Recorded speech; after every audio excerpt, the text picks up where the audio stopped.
주님께서 여러분과 함께 요한이 전한 거룩한 복음입니다.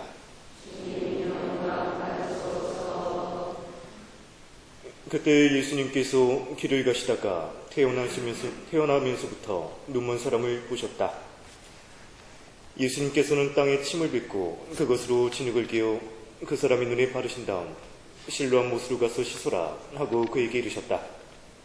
실로암은 파견된이라고 번역되는 말이다. 그가 가서 씻고 앞을 보게 되어 돌아왔다. 이웃 사람들이 그리고 그가 전에 거지였던 것을 보아온 이들이 말하였다. 저 사람은 앉아서 구걸하던 이가 아닌가? 어떤 이들은 그 사람이요 하고 또 어떤 이들은 아니요 그와 닮은 사람이요 하였다. 그 사람은 내가 바로 그 사람입니다 하고 말하였다. 그들은 전에 눈이 멀었던 그 사람을 바리사이들에게 데리고 갔다. 그런데 예수님께서 진흙을 개어 그 사람의 눈을 뜨게 해주신 날은 안식일이었다. 그래서 바리사이들도 그에게 어떻게 보게 되었는지 다시 물었다. 그는 그분이 제 눈에 진흙을 붙여주신 다음 제가 씻었더니 보게 되었습니다 하고 대답하였다. 바리사이들 가운데서 몇몇은 그는 안식일을 지키지 않으므로 하느님에게서 온 사람이 아니요 하고 어떤 이들은 죄인이 어떻게 그런 표징을 일으키실 수 있겠소 하여 그들 사이에 논란이 일어났다. 그리하여 그들이 눈이 멀었던 이에게 다시 물었다. 그가 당신 눈을 뜨게 해주었는데 당신은 그를 어떻게 생각하오? 그러자 그가 대답하였다. 그분은 예언자이십니다. 그러자 그들은 당신은 완전히 죄중에 태어났으면서 우리를 가르치려고 드는 것이오 하며 그를 밖으로 내쫓아버렸다. 그가 밖으로 내쫓겼다는 말을 들으신 예수님께서는 그를 만나시자 너는 사람의 아들을 믿느냐 하고 물으셨다. 그 사람이 선생님 그분이 누구이십니까? 제가 그분을 믿을 수 있도록 말씀해 주십시오 하고 대답하자 예수님께서 그에게 이르셨다. 너는 이미 그를 보았다. 너와 말하는 사람이 바로 그다. 그는 주님 저는 믿습니다 하며 예수님께 경배하였다. 주님의 말씀입니다.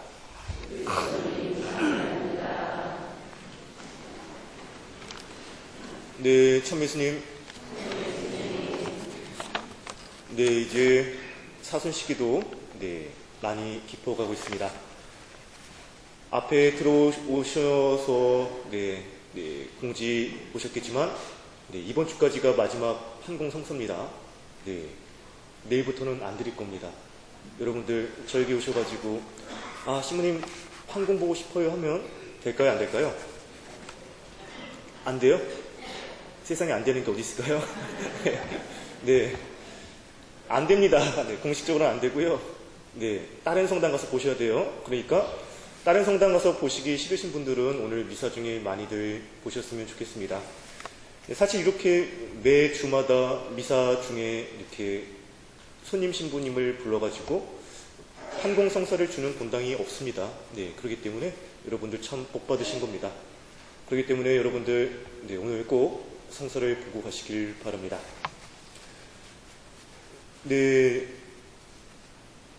사제로서 제 자신을 돌아보다 보면 문득 제 자신이 카멜레온 같은 그런 존재가 아닐까라는 그런 생각을 해봅니다. 왜냐하면 다양한 연령대의 그런 신자분들을 만나잖아요.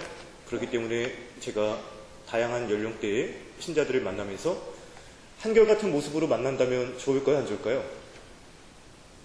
대답이 없으시네요.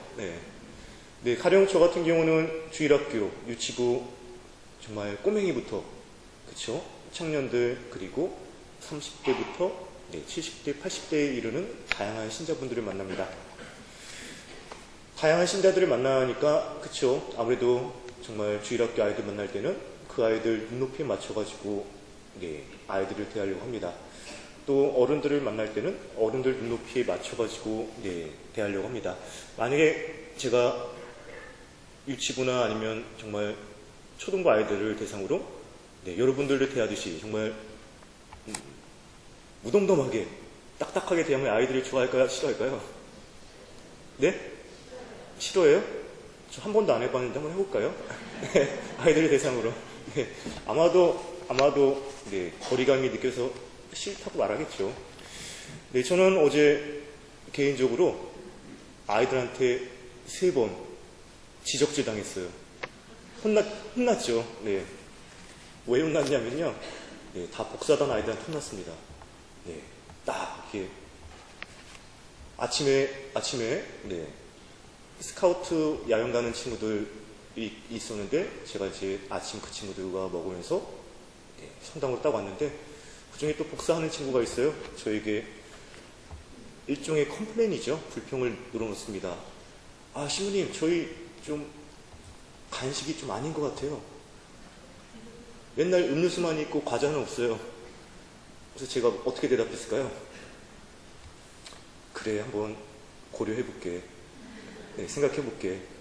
네, 제가 대놓고 뭐라고 거절할 수는 없잖아요. 그쵸? 아마 거절했으면 아마 상처받았을 겁니다. 그 친구. 네. 네, 이게 첫 번째고요. 두 번째는 제가 어제 중고등부 미사잖아요. 네, 중고등부 아이들 성가대 부서 갔다가 어떤 아이가 풍선껌을 씹고 있더라고요. 제가 옆에 하나 뺏어서 저도 씹었습니다. 근데 그거 씹으면서 저 이제 어제 복사단 회업 들어갔어요. 네, 나중에 어떤 아이가 저한테 오더니, 아, 시무님, 회합 때 껌 씹는 거 좀 아니잖아요. 생각해보니까 맞는 말이에요. 네, 맞는 말이에요. 아, 미안하다. 앞으로 안 할게. 네, 맞는 말이죠. 네. 또 이게 또 회합 끝나고 나가려고 하는데 어떤 아이가 저를 부릅니다. 아, 시무님, 제가 복사단 이렇게 미사 끝나고 나서 복사들 제의실로 들어가면 이렇게 안수를 주거든요. 갑자기 저한테 이렇게 이런 혼잣을 하면서 뭔가를 말해요. 제가 못 알아들었어요. 아, 저 친구 나한테 뭐라고 말하는 거야? 알고 보니까, 아, 시무님, 너무 안수를 대충 주시는 것 같아요. 좀 정성스럽게 달래요, 안수를요. 그래서, 제가 생각했으면 그래도 한 것 같은데, 그 아이가 봤을 때는 그게 아닌가 봐요. 그래서, 앞으로 좀 잘 줘야 되겠다. 그래도 안수 때 그래도 한 2, 3초 정도는 좀 꽉꽉 눌러가지고 좀 줘야 되겠구나. 네, 그런 생각을 해봤습니다. 제가 왜 이런 말을 하냐면요. 참 이렇게 늘 깨어 있어야 된다라는 그런 겁니다. 네, 늘 깨어 있어야 된다는 것. 어찌 보면은 제가 그동안 눈이 멀었던 거겠죠. 저 자신도 잘 몰랐던, 무심코 지나갔던 그런 말과 행동들이었는데, 참 아이의 눈을 통해서 그동안 내가 무심코 지나갔던 혹은 잊고 있던 것들을 다시금 이렇게 깨워주는 그런 역할이 되지 않았나라는 그런 생각을 해봅니다.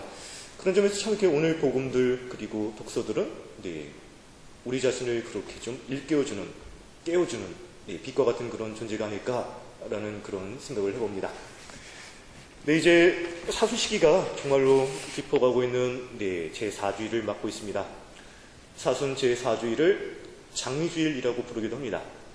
요즘은 보기 드물지만 이날 사제는 자색이 아닌 장미색 제의를 입고선 네, 전례를 거행하기도 합니다. 저희 본당에는 장미색 제의가 있을까요? 없을까요? 네? 있어요? 전 한 번도 본 적이 없어가지고요. 네, 작년에 시모님이 장미색 제의 입고 나오셨나요? 나오셨어요? 본당에 있다면서요? 본당에 있으면 당연히 입고 나야죠. 네. 네, 저희 본당에 장미색 제의가 있다고 합니다. 제가 다음 주에 입고 나올게요. 네, 지금보다 좀 더 화사해지지 않을까 하는 그런 생각을 해봅니다. 네, 우리가 잘 알고 있듯이 사순 시기는 특별히 희생과 단식, 보석 등을 엄격히 지키는 시기죠. 그렇기 때문에 부활의 기쁨을 미리 맛보면서 우리들을 위로하는 장미주를 보내는 것이 조금은 그래서 낯설기도 합니다.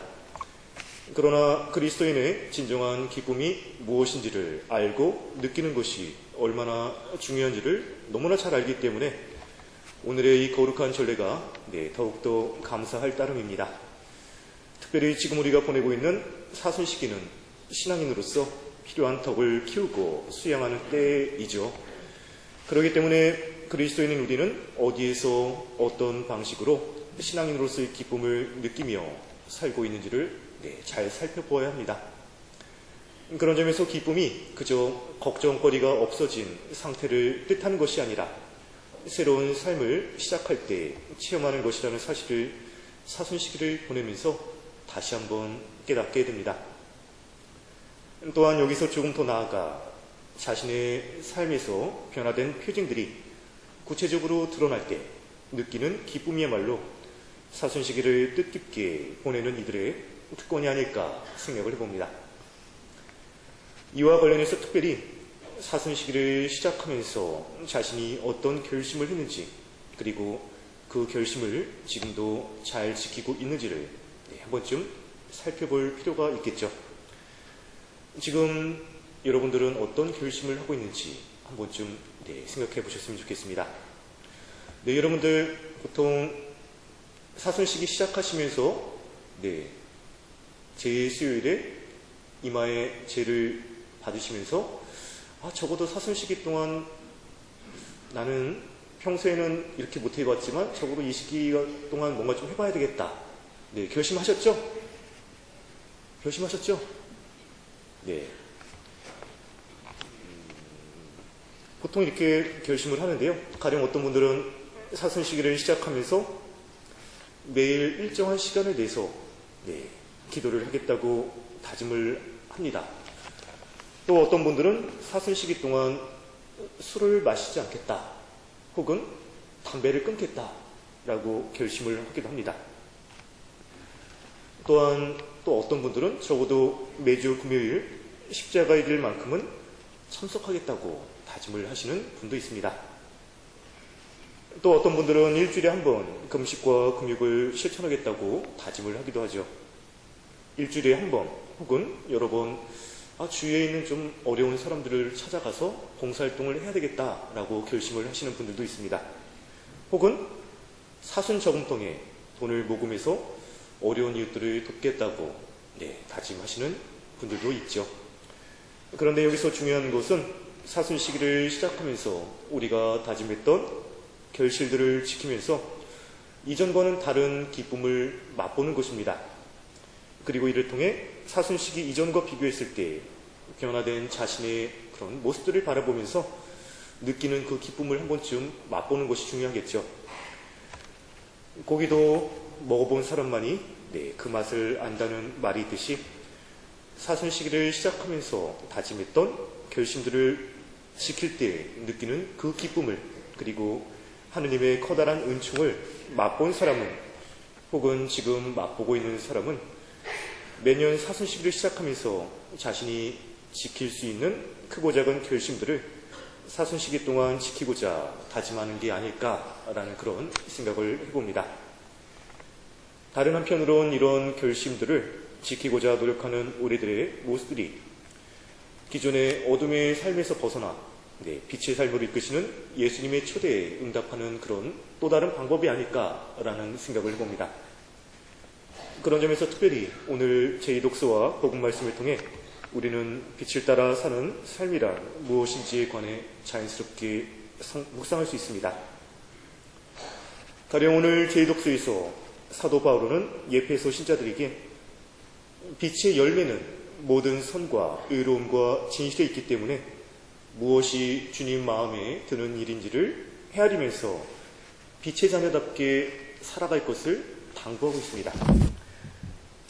또한 오늘 복음에서 예수님께서는 당신께서 빛이심을 드러내시면서 눈먼 사람을 고쳐주십니다.